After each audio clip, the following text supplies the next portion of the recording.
You only need 2 exercises to build massive, horseshoe-shaped arms. Sounds like clickbait, right? It's not. After years of testing every triceps move out there, skull crushers, hello angry arms, dips, awkward kickbacks, I've found that 2 simple cable exercises hit all 3 heads of the triceps better than anything else. Yep, just 2. Quick anatomy crash course. The triceps has 3 parts: long, lateral, and medial heads. Together, they make up about 2/3 of your upper arm. So if big arms are the goal, triceps are the secret weapon. But each head kicks in a bit differently depending on how you move. Long head. This is the biggest of the 3 and runs all the way from your shoulder blade down your arm.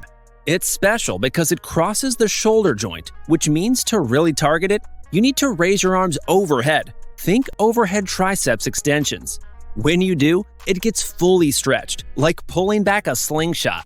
That stretch creates more tension, and more tension equals more growth. Lateral head. This is your show muscle, the outer part that forms the horseshoe shape.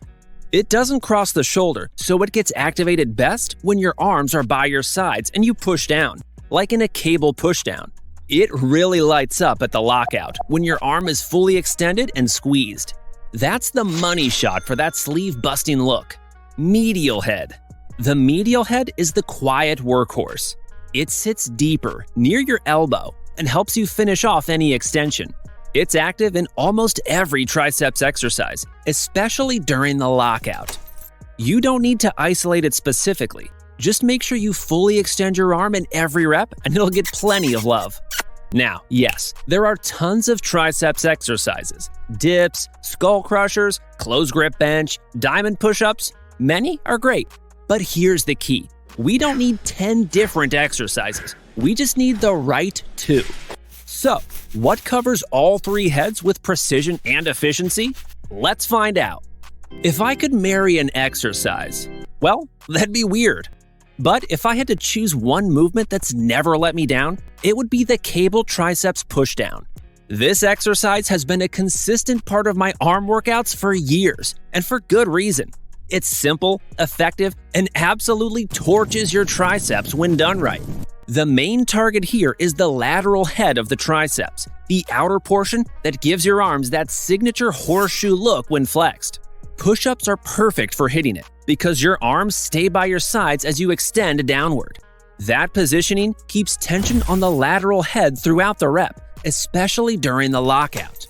The long and medial heads do assist the triceps and always work as a team, but EMG studies show the lateral head absolutely lights up during this movement. Personally, I know it's working when I finish a heavy set and feel that tight, almost cramping burn on the outer back of my arms. You'll need a cable machine with a high pulley to get started. You can use a variety of attachments: rope, straight bar, V-bar, or easy bar, each with a slightly different feel. I usually lean toward the rope attachment because it allows me to separate my hands at the bottom and really squeeze my triceps. Plus, it's easier on the wrists. That said, using a bar straight or V can help you load more weight and really overload the muscle. In fact, studies have shown bars tend to emphasize the lateral head more, while ropes bring the medial head into play a bit more. So really, you can't go wrong. Just pick what feels best for your joints and goals. I like to switch it up depending on how my elbows feel that day. To get into position, set the pulley bar near the top of the machine. Grab your attachment with an overhand grip, palms down, about shoulder width apart for a bar, or the ends of the rope if that's your choice.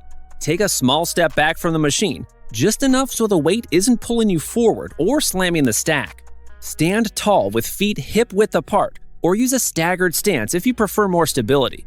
Then, roll your shoulders back, lift your chest, and lean forward just slightly from the hips.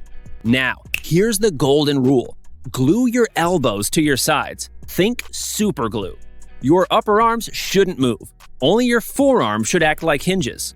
From this position, press the handle or rope down by straightening your arms. Keep your elbows tucked and don't let them flare out like chicken wings. Push all the way until your arms are fully extended, but don't lock your elbows aggressively. At the bottom, squeeze your triceps hard. This is where that lateral head truly activates. If you're using the rope, you can slightly rotate your wrists outward at the bottom to maximize the contraction. Hold that squeeze for a moment. That tension, that burn, that's your growth zone. Now, slowly control the weight as you return to the starting position. Don't just let it fly back up. The eccentric phase, the lowering portion, is just as important for muscle growth. Bring your forearms up until they're about parallel to the floor, or slightly higher. Hands near chest level is a good marker. Still, keep your elbows fixed and your core engaged so your shoulders don't roll forward or steal the movement. You want to maintain tension on your triceps the whole time. Then, go again. A few form tips that make a big difference: always keep your elbows locked in place. If they start drifting forward or flaring out, you're leaking tension and bringing in muscles that shouldn't be doing the work. Use a full range of motion. Don't shortchange your reps. That means fully extending at the bottom and coming up far enough to get a light stretch at the top.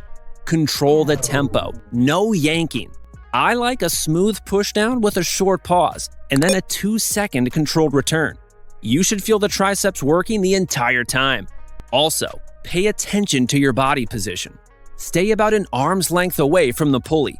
If you're too close, you risk losing tension at lockout. Too far, and you'll start leaning or arching. Keep your shoulders down, slight forward lean, and knees soft to stay balanced and stable. One more thing, mind-muscle connection is huge here. Don't just go through the motions. Really focus on your triceps during the work.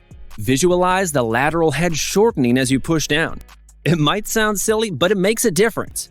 If your form is dialed in, you'll feel an insane pump in the back of your arms by rep 8 or 10. Now, let's talk about common mistakes. The biggest one? Using too much weight. Ego lifting on pushdowns is everywhere. I've been guilty of it too. Stacking the weight and turning the exercise into a weird full-body swing fest. Not only does this reduce triceps activation, but it also puts stress on your shoulders and back. Keep the weight at a level you can control with strict form. Another mistake? Half repping. Either not extending fully at the bottom or not bending enough at the top. Unless you're doing advanced techniques, stick with full clean reps. People also tend to flare their elbows way too much or start leaning and crunching their torsos during the movement. If your shoulders are moving more than your forearms, you're off track. Stabilize your core, focus on clean execution, and think of your elbows as pivot points, not levers.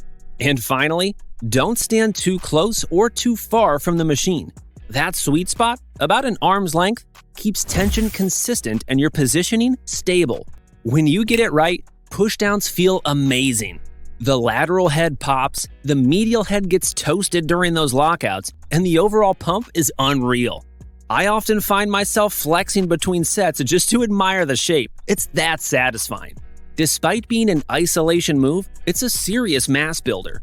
You can progressively overload it, track your numbers, and keep it easy on the joints. It's a movement you can stick with for years.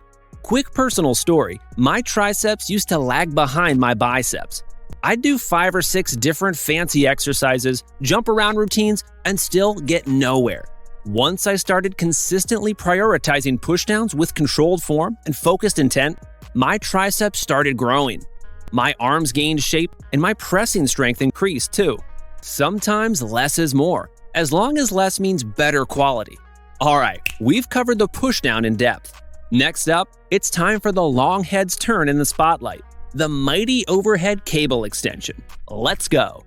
If cable pushdowns are the bread, then cable overhead extensions are the butter, and together, they make a triceps growth sandwich. Weird analogy, but it fits. This exercise is all about hitting the long head of the triceps, the biggest and most overlooked part when it comes to arm size.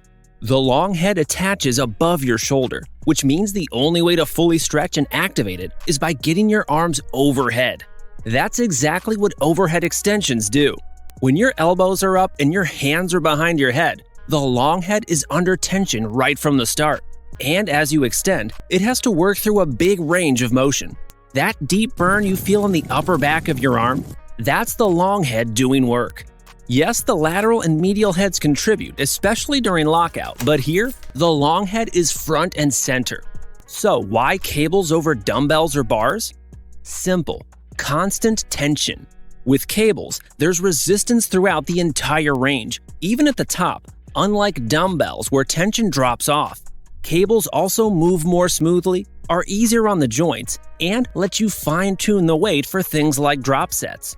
Personally, my elbows thank me when I swap out skull crushers for cable extensions. To set up, use a low pulley with a rope attachment. Face away from the machine, step forward, and bring your hands behind your head. A staggered stance helps keep you balanced and prevents excessive arching.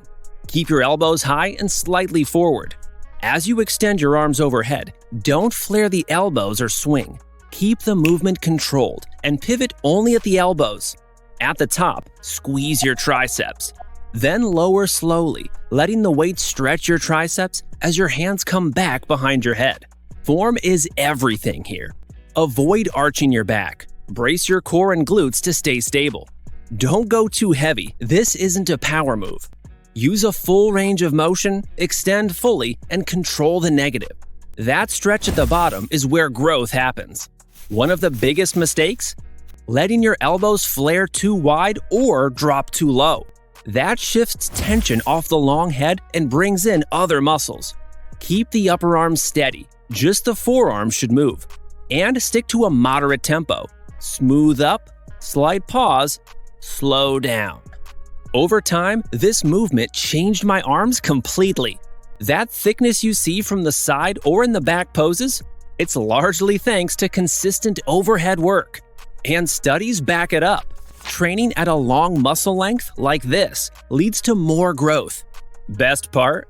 You're also hitting the medial head during every lockout, so you don't need a million exercises to cover all three heads. Combined with pushdowns, cable overhead extensions give you a full balanced triceps routine. Just 2 exercises, but they cover everything you need for size, strength, and definition. Now that we've got our 2 triceps powerhouse exercises, pushdowns, and overhead extensions, it's time to talk about how to actually program them for growth.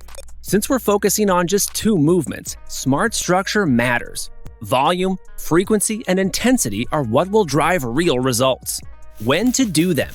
These exercises fit best on upper body or push days. In a typical split, that might be after your main chest and shoulder presses. They also work great on dedicated arm days, or even at the end of a full body workout a couple of times per week. Personally, I like starting with pushdowns to warm up the elbows, then moving into overhead extensions to hit the long head when the muscle is already warm. But if your long head is lagging, reverse the order and start with overhead extensions for fresh energy and focus. Test both sequences. Go with what gives you the best mind-muscle connection. Sets, reps, and volume. Aim for 3 to 4 sets of each movement per session. That gives you 6 to 8 total sets per workout, which is solid for hypertrophy. If you train triceps twice per week, that's 12 to 16 sets per week, an ideal range for intermediates. For reps, pushdowns respond well to 8 to 12, even up to 15, while overhead extensions work best in the 10 to 15 plus range. This stretch position in extensions makes high reps especially effective and safer for your elbows. Make sure the last 2 to 3 reps of each set are challenging. If you're breezing through them, it's time to increase the weight or slow down the tempo. Progressive overload. To grow, you need to do more over time, whether that's weight, reps, or better execution. I like to track my top sets. If I hit 12 reps at 50 pounds this week, next week I aim for 13, or bump the weight and shoot for 10. Small wins over time add up. And remember, improving form, like slower negatives or a better squeeze, counts as overload too. Frequency. Twice a week is ideal for most people. For example, do both exercises on Monday and Thursday, 3 sets each time. You can adjust volume across sessions. One day, more focus on pushdowns, another, more on extensions, depending on what needs work. Beginners can get away with once per week. Advanced lifters might split lower volumes across 3 days. Triceps recover fast, but don't push it. If your elbows ache or your arms feel drained all the time, back off a bit. Exercise order and pairing. Choose your order based on your priority. If you want to build the long head, start with overhead extensions. For lateral head focus or heavier loading, begin with pushdowns. You can alternate weekly or go with what feels best that day. These two also pair well for supersets, doing a set of pushdowns followed immediately by overhead extensions for a huge pump. Just make sure the form doesn't break down as fatigue sets in. Intensity techniques. Occasionally, spice things up with drop sets, supersets, or rest pause. For example, finish your last pushdown set, drop the weight, and pump out more reps without rest. Or superset both exercises to save time and intensify the burn. Arnold used to do this, and it works. Just use sparingly to avoid overtraining. Recovery and supporting work. Remember, triceps also get hit during heavy compound lifts like bench press, overhead press, and dips. Those build the base. Cables sculpt and refine. Balance your total weekly volume so you're not overdoing it. And always warm up your elbows before going heavy. If your joints feel off, back off and reset. Stretch, hydrate, eat enough protein, and get solid sleep. Recovery is where the real growth happens. Tracking progress. Keep a simple log of weights, reps, or volume. Seeing your numbers go up over weeks is one of the most motivating things you can do. And it's proof that your training is working. When you add reps or weight consistently, your arms will follow suit. Don't let simplicity fool you. Just because you're doing only 2 exercises doesn't mean it's not enough. Done right, pushdowns and overhead extensions cover all 3 triceps heads and deliver serious results. Mastering and progressing with these 2 can take you much further than bouncing between a dozen flashy movements with mediocre effort. Focus, execute, and stay consistent, and your triceps will grow. Simple as that. If you want to achieve a Greek god physique naturally, make sure you watch this video where I rank the best and worst exercises for muscle building.